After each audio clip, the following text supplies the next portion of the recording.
Hey, as we get started, I just want to say that I love being a part of UCC. You guys do a fabulous job, and I hope you know that you make a big difference day in and day out just by the way that you treat each other, the way that you treat other people in the community.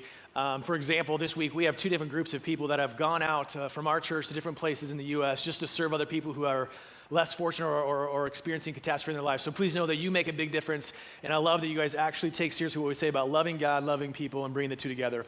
So thanks for being who you are. Now, you know, a lot of times around here, we're kind of big on accountability, and we want to make sure that people are doing some of the most important things, like reading the Bible and praying, being involved in all those kind of things. So this morning, I just need to ask you a question. I want you to be real honest with me, with the people around you. Just a show of hands, have you guys been faithful to fill out your March brackets for March Madness? That was a joke. Thanks. We have two people. The rest of you, that's unbelievable. So the two of us that filled them out, I hope your bracket was busted just like mine was.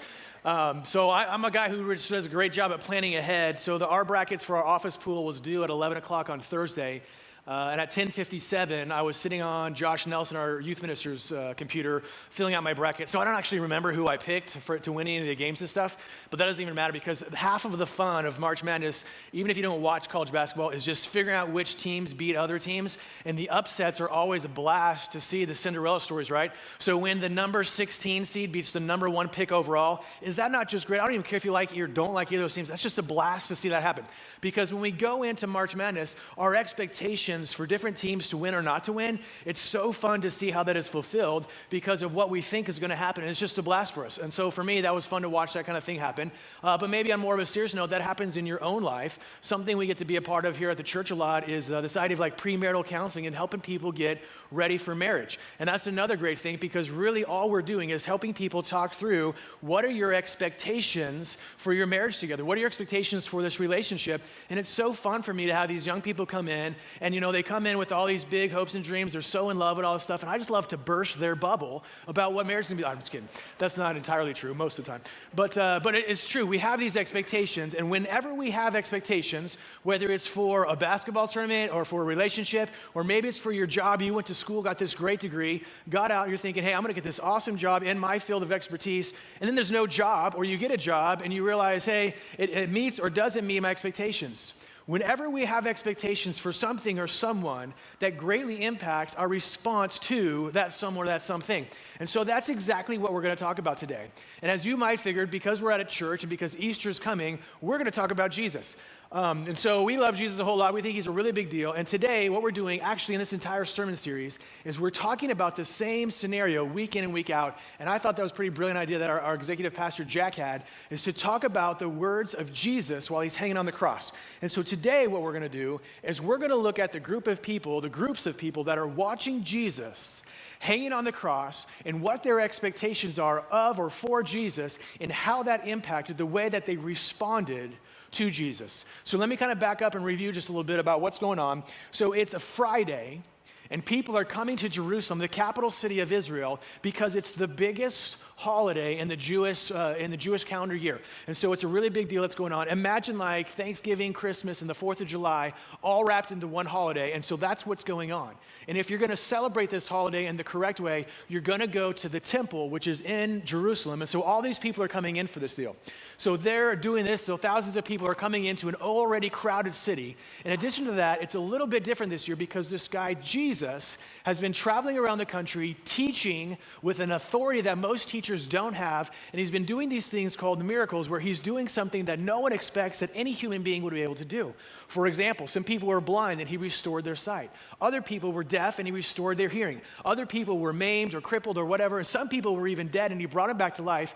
And so he's doing all this stuff. He's amazed at all these people and he's got a following, and now he, like everyone else, is coming to Jerusalem to celebrate the Passover, this big holiday, and so they're all there. And so what happens is people's expectations begin to surface, and that impacts the way that they respond to Jesus. So the first person's expectation that I want to talk about is this guy named Judas. Now, Judas was one of the closest 12 people in the world to Jesus. He traveled with Jesus all the time. He heard him speak. He saw the things that he did. He knew him pretty darn well. And so Judas is going along with him. Now, Judas's expectations, like a lot of people, was his idea that Jesus was going to be a ruler with authority, with a military authority, and that that he was going to show up and do some incredible things militarily. And so everyone knows if a military hero is going to be a hero, he's got to have a fight to fight. He's got to have a battle to win. And so Judas is thinking the same thing. And so the few days before the Friday, they're in this garden on this hillside and they're praying. And Judas is thinking, this is my chance. I need to help Jesus do what he came to do, because his expectation for Jesus was that he was going to lead a battle. And so he thought, here's what I'm going to do. I'm going to go to the religious leaders, who we'll talk about in a moment, and they are really upset with Jesus. So I'm going to tell them, I will sell out Jesus. I will identify him in a circumstance, in a situation where you can have your way with him. And Judas is thinking the whole time, what's going to happen is a fight's going to break out, and then Jesus will come in, burst out with his power, and he'll dominate the scene, and then finally the revolution will come. And so it takes place, it happens in this garden, and Judas is there, and he's super disappointed because Jesus just goes along with them, and there's no fight. And so the Romans and the religious leaders take Jesus away, they arrest him, and then there's a trial. The first trial happens with the religious leaders, because the religious leaders are upset with Jesus because of what he's been doing, the things that he's been teaching and the things that he's been saying. And so now they're completely jealous of him because the people are flocking to this guy who's actually been criticizing and knocking on the way that the religious leaders are living and teaching in their lives. And so now all these people love Jesus and they're upset with the religious leaders. So the religious leaders are like, hey, we can't have this going on. We got to get rid of this guy.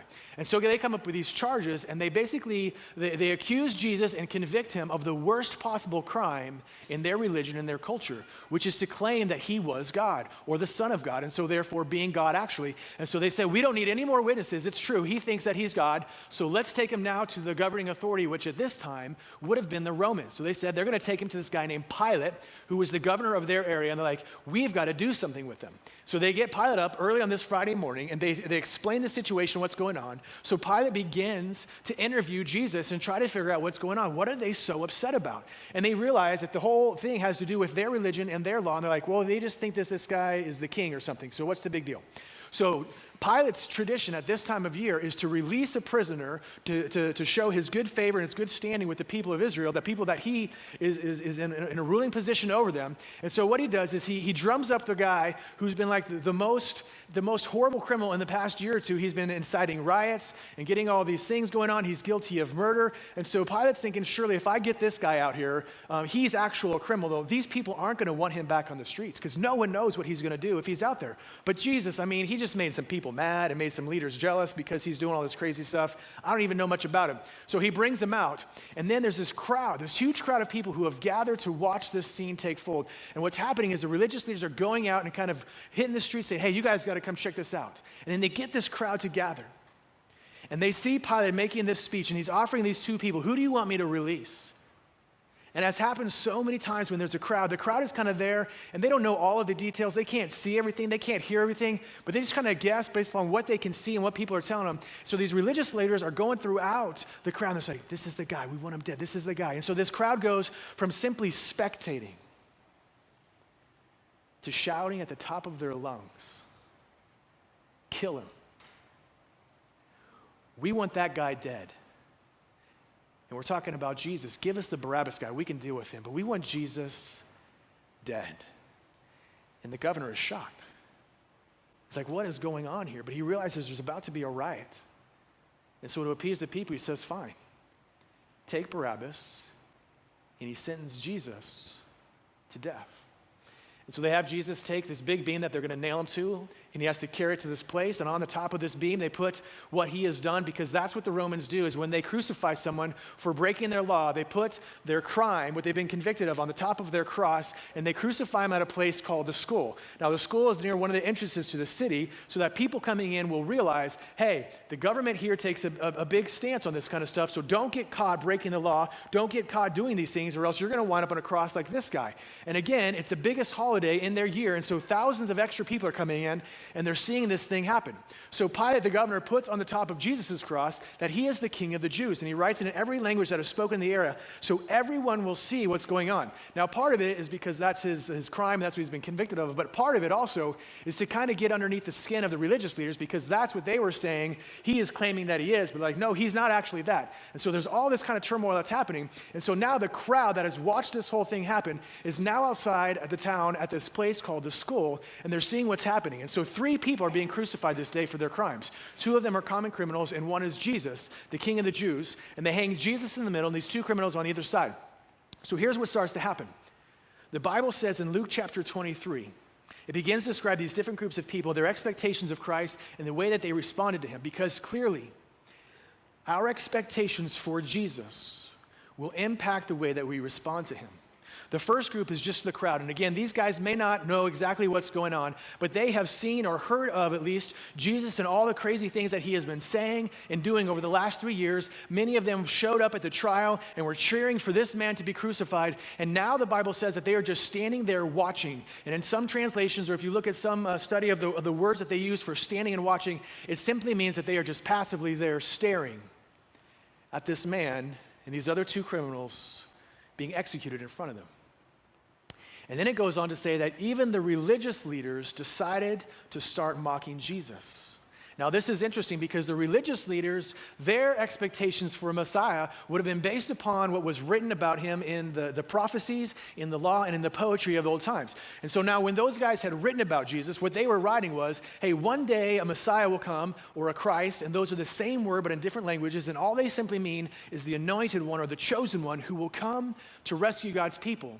And so a lot of the imagery that was written to help describe this event or describe this person was based upon military exploitation or military power, so that people would understand that he will come and deliver God's people from God's enemies, from God's people's enemies. And so a lot of people had this idea, this expectation of Jesus, that when he came, he would come as a king with military power who would vanquish the enemies, who would overcome those who were Israel's enemies. And so it was very easy for them to think, as the religious leaders, when this Messiah comes, he is going to set us free from the Romans, and he's going to take care of all of our neighboring countries that set themselves against us, and he will validate us as the leaders, as the people who have authority, who have been doing things right, and this is their perception of him. But Jesus came, and he didn't live up to those expectations, so their response to him was violent. Their response to him is, we have got to get rid of this guy because he is threatening our power, he's threatening our way of life, he's disrupting the entire nation. And it goes on to say that the things they mocked him with, well, Jesus, you saved all these other people. And if you're really the Messiah, if you're really the king, get yourself off that cross. Next group of people kind of reminds me of who we are, and this is the Romans. The Romans at this time would have been the wealthiest and most powerful nation in the world. So they were enjoying the fruits of someone else's labor. They were enjoying the fruits of being the most powerful, the wealthiest, the best educated. Their currency was accepted everywhere. Most people were learning to speak a common language that they could speak. And so then they're occupying this town or the city, Jerusalem. And they see this figure that they've heard so much about in the last couple of years who's causing problems. And they kind of know something about this goofy, folksy religion that they are just like, this is so weird. Why would you need all of that stuff? Because they are a self-reliant people. And so their expectations for a king is really nothing. And so they've been mocking him all day by the way that they treat him, the things they say, the way they dress him, even the way that they beat him is an expression of what they think about him. And they begin to mock him as well. And they say similar things like, yeah, well, if you're really a king, if you're really this special person from this great religion, get off the cross. Save yourself. The next person is one of the criminals who's hanging next to Jesus. Now, we don't know exactly what he did or why he's hanging up there, but we begin to realize through the story that the guy has a little bit of bitterness for whatever's happened, so he's up there on this cross, and he's kind of the same way. He's probably a Jew being executed by the Romans, so everyone can make a point out of this one fella here, and he's up there, and he's just mad. He's like, yeah, if you're really this king person, if you're really this Messiah, then why don't you just rescue us? Rescue yourself and rescue me while you're at it. I'd like to get off of this cross, because he realizes that his time has come to an end. He's really only got a few minutes left. So every person in this story had their own expectations for who Jesus would be and what he should do. Whether it was a military conquest or just some sort of a joke, because their religion and their people were small and unimportant and not relevant to the culture at the time, or last-ditch effort to get themselves out of a quandary that they had found themselves in. And if you think about it, it makes a ton of sense because, like many of us, all of them were saying, well, if you are this, then save yourself. Because if I were to go around and talk with each of you and ask, what's the worst thing that could happen to you or to someone you love? Most of us would probably describe either death or some kind of suffering, whether self-inflicted or inflicted by somebody else. And so therefore, the most natural thing to think of is someone who has the power and the ability to do something would save themselves. And then we get to this last person, the other person hanging next to Jesus. And first he talks to the first criminal and he says this, but the other criminal protested, don't you fear God even when you have been sentenced to die? Don't you have any kind of reference? We're in the final moments of our life and you're sitting here mocking someone else who's in the same circumstances. We deserve to die for our crimes, but this man hasn't done anything wrong. Here's what's fascinating to me is there's two guys who are being executed for their crimes standing or hanging literally next to Jesus, and they're watching this whole thing go down. And so the first one kind of joins in and is like, yeah, if you're something great, save yourself, pal, and then save me while you're at it. And the last guy kind of takes it all in and begins to consider what's happening. He's hearing insults from religious leaders of his own people. He's hearing insults from the governing authority of a different culture. He's hearing insults from another guy who's in the exact same situation. And Jesus hasn't said anything back. He hasn't tried to defend himself. He hasn't retaliated.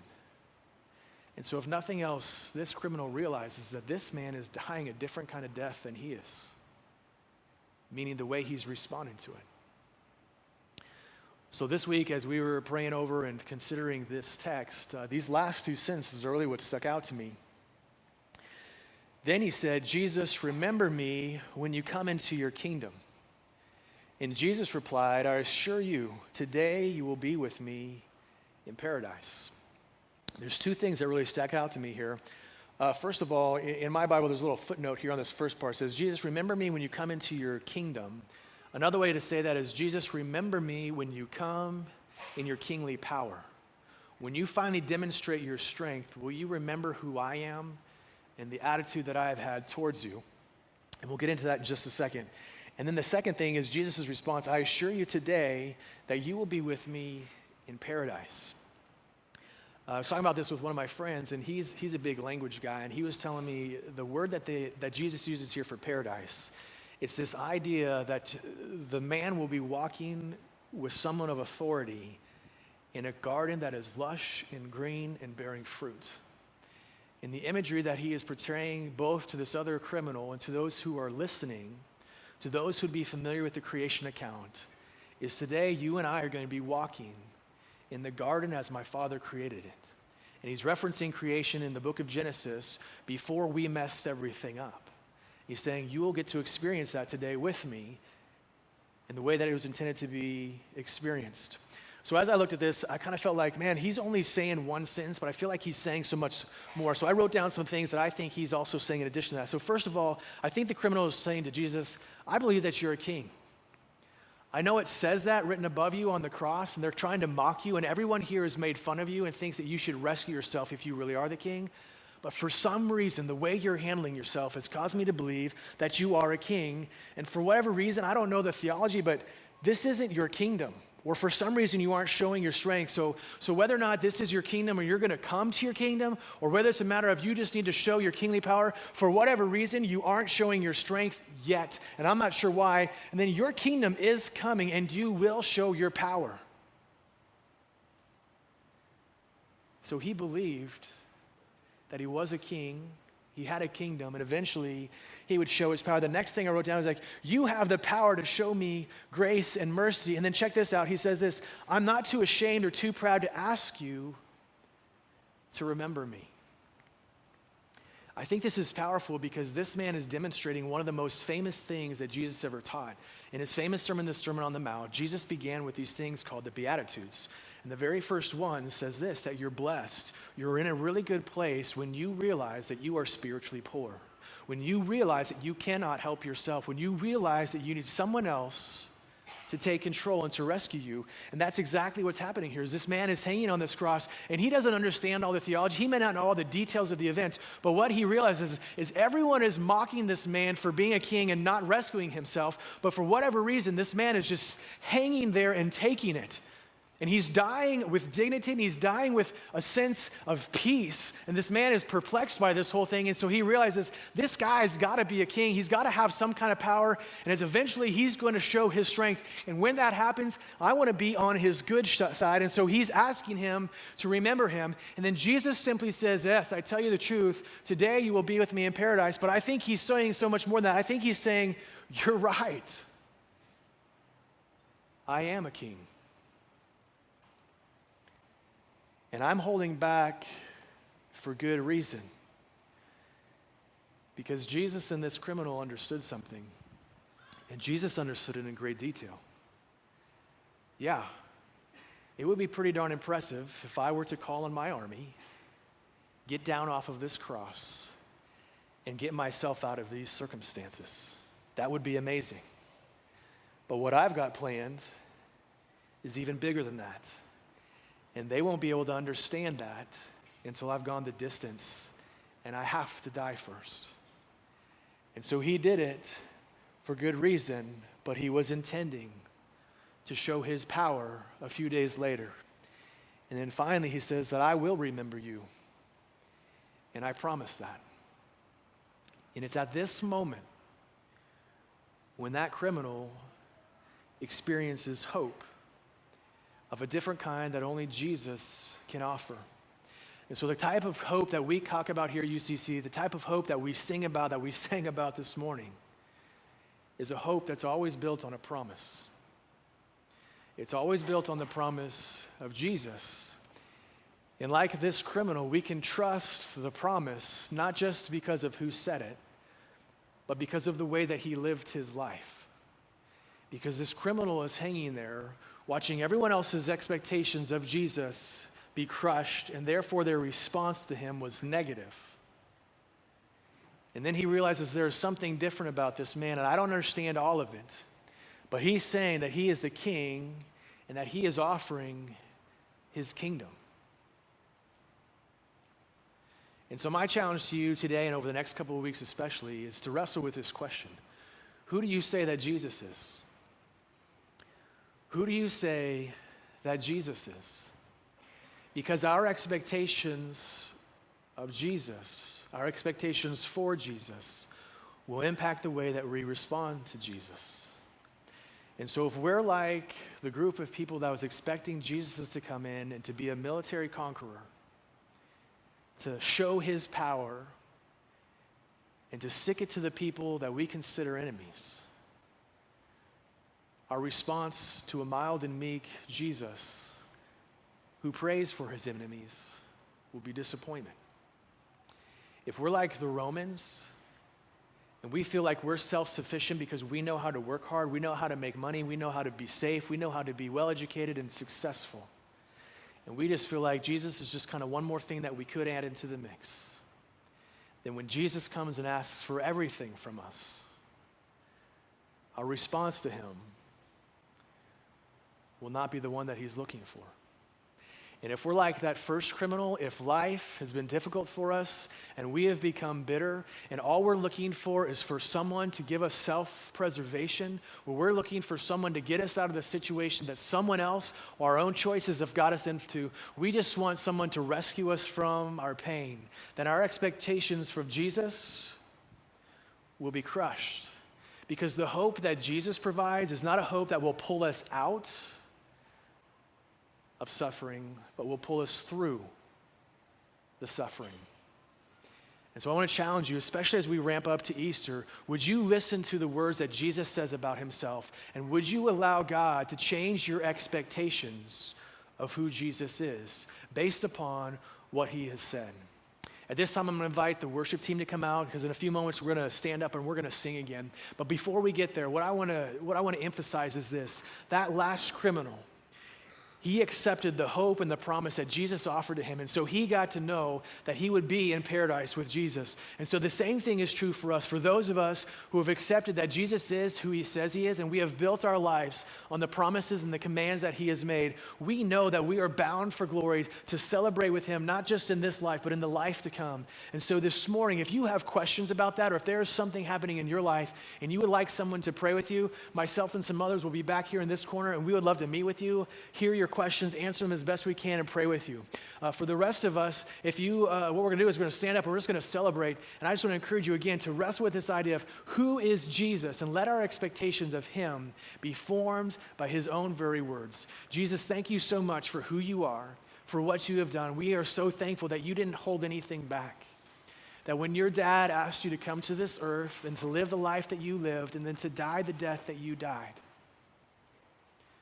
that you were willing to do it. And Father, may we learn to look at Jesus and expect from him what you expect from him and what he really has come to do. And over these next couple weeks, as we look into his story more, and especially his death, burial, and resurrection, would you please help us to see him the way that you see him, that we might be able to rejoice and enjoy him and be in paradise with you for eternity. It's in Jesus' name that we pray. Amen.